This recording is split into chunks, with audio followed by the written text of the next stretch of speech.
যাদের বিজিবিবি ব্যাংক অর্থাৎ বঙ্গীয় গ্রামীণ বিকাশ ব্যাংকের অ্যাকাউন্ট রয়েছে তাদের জন্য সুখবর। এতদিন পর্যন্ত আমরা জানতাম বঙ্গীয় গ্রামীণ বিকাশ ব্যাংকের অ্যাকাউন্ট দিয়ে কোনো রকম ফোনপে করা যায় না। এছাড়া বাইরে থেকে ফোনপের মাধ্যমে বিভিন্ন রকম ইউপিআইয়ের মাধ্যমেও টাকা পাঠানো যায় না। হ্যাঁ, এটা কথা সত্য। তবে সেই সমস্ত গ্রাহক অর্থাৎ যাদের বঙ্গীয় গ্রামীণ বিকাশ ব্যাংকের অ্যাকাউন্ট রয়েছে তাদের জন্য অবশ্যই সুখবর। কেননা আজ থেকে বঙ্গীয় গ্রামীণ বিকাশ ব্যাংক বিভিন্ন রকম ইউপিআই এছাড়া বিভিন্ন রকম ট্রানজ্যাকশন সাপোর্ট করতে শুরু করেছে। তাই আপনি চাইলে এখন থেকে বঙ্গীয় গ্রামীণ বিকাশ ব্যাংকের অ্যাকাউন্ট দিয়ে ফোনপে চালাতে পারবেন। অর্থাৎ ফোনপের মাধ্যমে টাকা পাঠাতে এবং টাকা গ্রহণ করতে আপনি অবশ্যই পারবেন।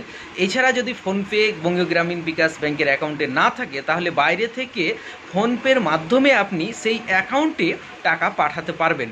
তাই অবশ্যই দেরি না করে বঙ্গীয় গ্রামীণ বিকাশ ব্যাংকের অ্যাকাউন্ট অবশ্যই খুলুন। এছাড়া বঙ্গীয় গ্রামীণ বিকাশ ব্যাংকের এটিএম নেওয়ার জন্য আমাদের সাথে যোগাযোগ করুন। যদি সেই ব্যাংকের অ্যাকাউন্ট খোলার খুবই প্রয়োজন মনে হয় তাহলে আমাদের সাথে যোগাযোগ করুন, সঙ্গে সঙ্গে আপনার অ্যাকাউন্ট খুলে দেওয়া হবে। ধন্যবাদ।